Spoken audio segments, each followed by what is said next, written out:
Senang boleh bertemu kembali hari ini.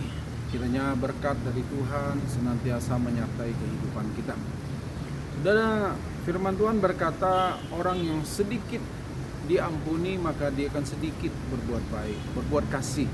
Orang yang banyak diampuni dia akan banyak berbuat kasih.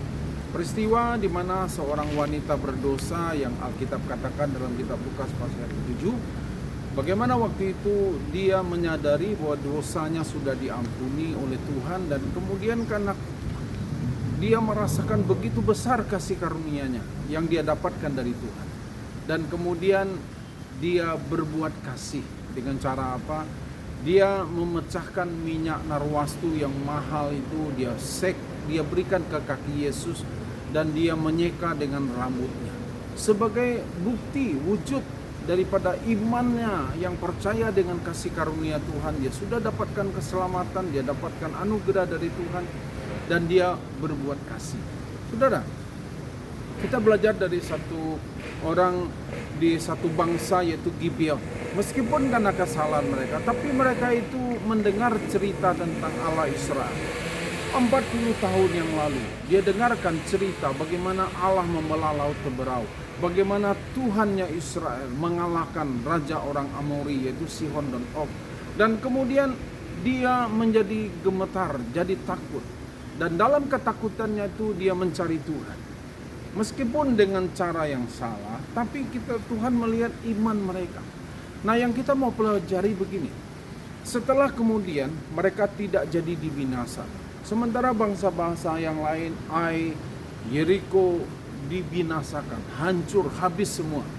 Tetapi mereka, orang Gibeon, diselamatkan. Dan Yosua berkata, karena kamu sudah menipu dan hukumanmu adalah kamu akan menjadi hamba selama-lamanya. Jadi tukang belah kayu, jadi tukang timba air bagi umat dan bagi mesbah. Kita tahu setiap kali orang Israel akan mengadakan korban, korban itu harus dicuci, dan mereka lah untuk timba airnya. Nah, mereka lah yang membelah kayu untuk korban.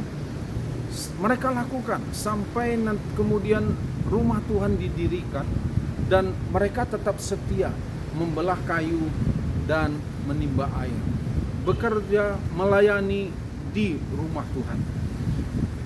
Dan kita melihat bagaimana orang Gibeon ini, suatu kali dia punya kesempatan pada waktu ratusan tahun kemudian, Raja Nebukadnezar menghancurkan Israel karena orang Israel sudah mulai meninggalkan Tuhan. Dia punya kesempatan, tapi dia tetap setia dengan Tuhan.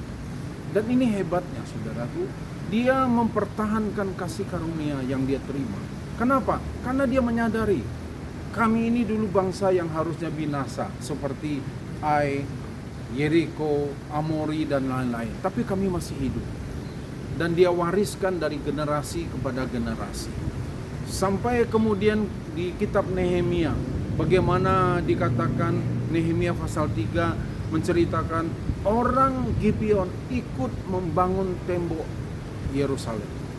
Bahkan dalam kitab 2 Samuel pada pasal 23 menceritakan tentang pahlawan-pahlawan Daud.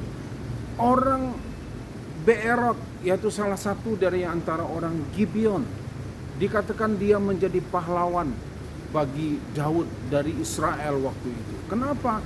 Karena orang yang tetap setia mempertahankan kepercayaannya kepada Allah Israel dari generasi ke generasi.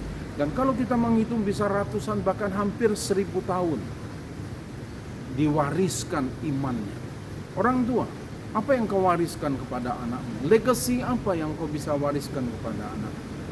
Engkau bisa menceritakan bagaimana Tuhan berbuat sesuatu. Engkau bisa ceritakan bagaimana karya Tuhan yang terjadi dalam hidupmu, menyelamatkan engkau, memberkati usahamu, menolong engkau dalam setiap persoalanmu, dalam setiap kesulitanmu. Ceritakan kepada generasi di bawahmu, kepada anak-anakmu. Beritahu kepada mereka bagaimana Tuhan bekerja dalam kehidupan. Itulah warisan, legacy yang kau bisa wariskan kepada mereka. Dan ini yang Gibeon lakukan.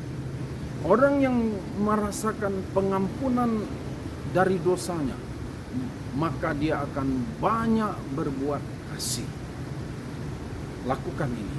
Kalau engkau menyadari bahwa hidupmu diselamatkan oleh Tuhan, engkau yang seharusnya tidak terima keselamatan tapi mendapatkan keselamatan, mendapatkan hidup yang kekal, banyaklah berbuat kasih sebagai bukti imanmu yang ada di hatimu terwujud dalam perbuatan kasih. Kiranya Tuhan memberkati engkau. Orang yang sedikit diampuni, sedikit berbuat kasih. Banyak diampuni, maka dia akan banyak berbuat kasih. Tuhan memberkati kita semua.